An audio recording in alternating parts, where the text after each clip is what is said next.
Ma nimetan tugevusi, nõrkusi, ohte ja võimalusi äriplaani vundamendiks, kuna selle analüüsi tulemustest sõltub suurel määral ettevõtte strateegia. Nii nagu ei saa nõrga vundamendi peale ehitada tugevat maja, nii ei saa ka nõrga analüüsi peale rajada tugevat strateegiat. Selles videos õpid, kuidas leida enda, oma meeskonna ja äriidee tugevused ja nõrkused. Kuidas otsustada, milliseid võimalusi pakub ärikeskkond ja millised ohud meie ettevõtet lähitulevikus ohustavad.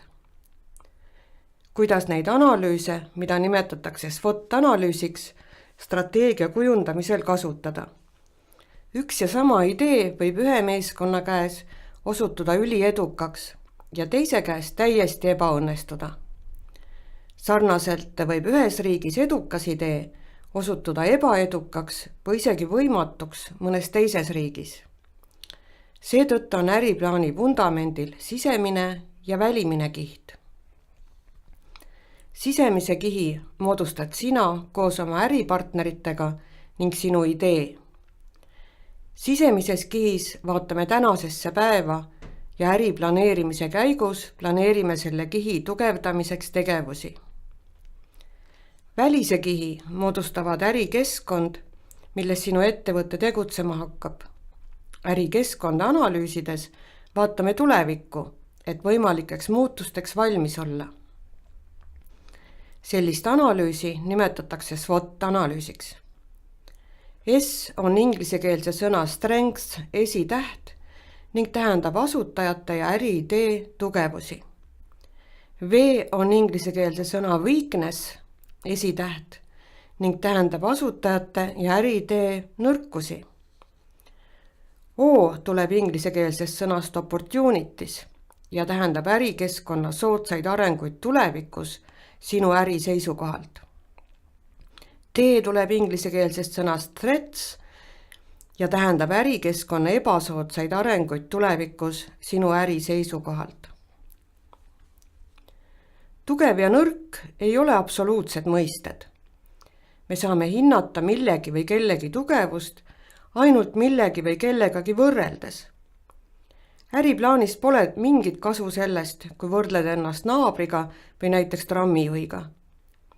Tugevuste ja nõrkuste analüüsimisel on mõtet ainult siis, kui võrdleme oma meeskonda konkurentidega.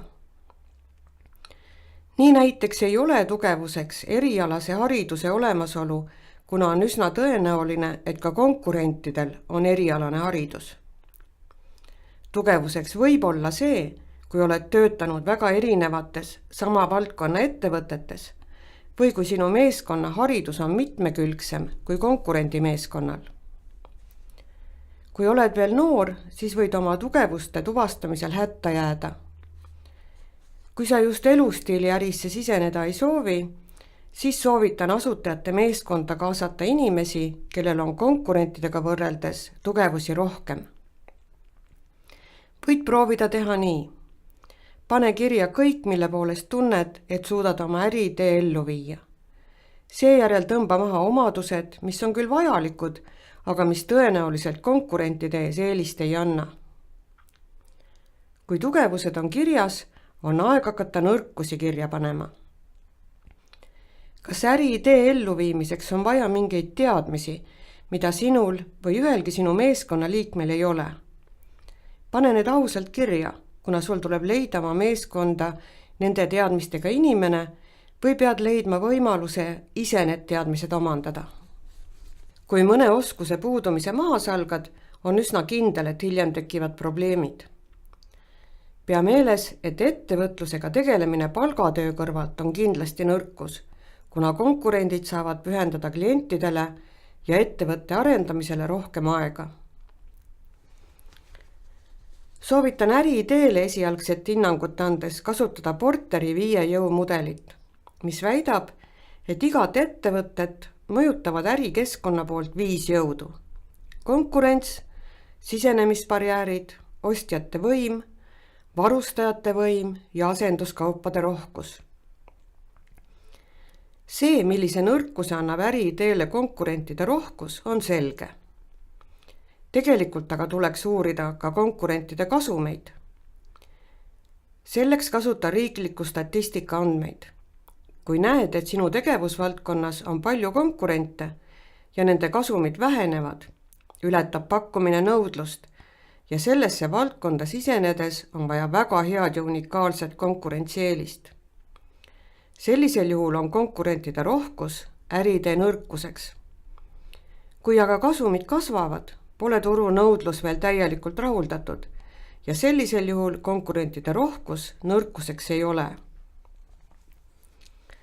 Sisenemisbarjääri kõrgus annab aimu, kui keeruline või kulukas on mingis valdkonnas äri alustada. Kõrge sisenemisbarjäär on ettevõtlusega alustamisel äriidee nõrkuseks, kuid juba tegutsevale ettevõttele on see tugevuseks, kuna uusi konkurente nii sageli ei lisandu. Sisenemisbarjäär on kõrge, kui tegevusarus esineb mastaabiefekt, mis tähendab, et keskmine tootmiskulu ühe toote kohta väheneb, kui toodetav kogus suureneb. Sisenemisbarjäär on kõrge ka nendes tegevusvaldkondades, kus on suured püsikulud. Ka see, kui klientidel on tülikas teenusepakkujat vahetada, annab sisenemisbarjääri. Ostjate võim on ettevõttel siis, kui potentsiaalseid ostjaid on vähe. Öeldakse, et ostja võimu all on ettevõtte niipea, kui üle 40% käibest annab üks klient. Varustaja võim on ettevõttel siis, kui mingit sisendit, mida sa oma toote valmistamiseks vajad, pakuvad vaid üksikud ettevõtted. Sellisel juhul võib selle sisendi pakkuja tõsta hinda ja hilineda tarnetega ning sina pead sellega leppima. Asenduskaubad on kõik need tooted või teenused, mis rahuldavad kliendi sama vajadust, mida sina kavatsed rahuldama hakata. Klassikaliseks näiteks on pitsa ja hamburger. Kui hamburger hinnad tõusevad, hakkab paremini minema pitsatootjatel ja vastupidi. Seega ei mõjuta pitsarestorani edukust mitte ainult teiste pitsarestoranide tegevus, vaid kõikide teiste kiirtoidukohtade tegevus. Asenduskaupade rohkus on äriidee nõrkus. Lisaks Porteri jõududele võivad äriidee nõrkusteks olla ka toote või teenuse lihtne kopeeritavus, litsentside vajadus, keeruline transport ja palju muud. Äriidee tugevusteks võivad olla innovaatiline toode või ärimudel, kasvav nõudlus ja vähene konkurents või klientide rahulolematus praeguste lahendustega. Ärikeskkond on väga lai mõiste ja hõlmab riiki, kus ettevõte tegutseb, riike, kus asuvad kliendid ning riike, kus valmistatakse sulle vajalikke tootmissisendeid. Ärikeskkonda ja eriti selle arenguprognoose peab teadma, et oskaksid strateegiat kujundada ja selle muutustega arvestada. Lisaks geograafilisele asukohale jagatakse ärikeskkond 5 gruppi. Majanduslik keskkond, sotsiaalne keskkond, poliitiline keskkond, tehnoloogiline keskkond ja ökoloogiline keskkond. Majanduslik keskkond hõlmab makromajanduslikke näitajaid, laenuintressid, tööpuuduse tase, valuutakursid, majanduskasv või langus, inflatsioon, elanike kulude struktuur, elanike säästud. Sotsiaalse keskkonna all mõeldakse peamiselt sotsioloogilisi tegureid, rahvastiku vanuseline koosseis, meeste ja naiste suhe, mõnel puhul ka kirjaoskus, religioossus ja teised kultuuri iseloomustavad näitajad, näiteks teatrikülastuste arv aastas elaniku kohta.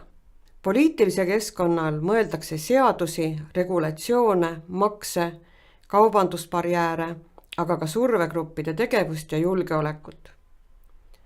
Tehnoloogiline keskkond on eriti oluline neile, kes kasutavad või toodavad kõrgtehnoloogilisi tooteid. Ökoloogiline keskkond hõlmab õhku, maad, vett, maavarasid, ilmastikku ja kõike elavat, välja arvatud inimesed. Need viimased kuuluvad sotsiaalsesse keskkonda. Eriti oluline on selle keskkonnaga arvestamine põllumajandusele ja turismile. Õnneks ei mõjuta sinu äri kaugeltki kõik loetletud faktorid. Mõtle, millised neist on sinu äris sedavõrd olulised, et nende faktorite muutus lähitulevikus sunniks sind strateegiat ümber kujundama või koguni äritegevust lõpetama. Nimetame neid kriitilisteks faktoriteks. Tavaliselt on selliseid 5-6. Kui sina leiad üle 10 kriitilise faktori, siis on sinu äri liiga riskantne, kuna sõltud liiga palju ärikeskkonna muutustest. Kui kriitilised faktorid on tuvastatud, tuleb otsida informatsiooni selle kohta, kuidas analüütikud nende faktorite muutusi lähitulevikus hindavad. Lähituleviku all mõtlema 3-4 aastat, kuna pikemaks perioodiks ei ole mõtet esialgu prognoose teha. Need analüütikud, kes prognoose teevad, asuvad ministeeriumites ja pankades, aga ka konsultatsioonifirmades ja ülikoolides. Kõik prognoosid on guugeldades lihtsalt leitavad. Eelneva analüüsi tulemused on kasulik kanda ühte tabelisse. Selline kokkuvõtlik tabel on ülevaatlik ja jääb hästi meelde, kui strateegiat kujundad. Vundament on nüüd valmis. Enam-vähem on selge, kui uhke maja selle peale ehitada saab. Selles videos said teada, kuidas teostada SWOT-analüüsi ja koostada tugevuste, nõrkuste, võimaluste ja ohtude tabelit, mis on vundamendiks äriplaani järgnevate peatükkide koostamisele. Kohtumiseni järgmises videos.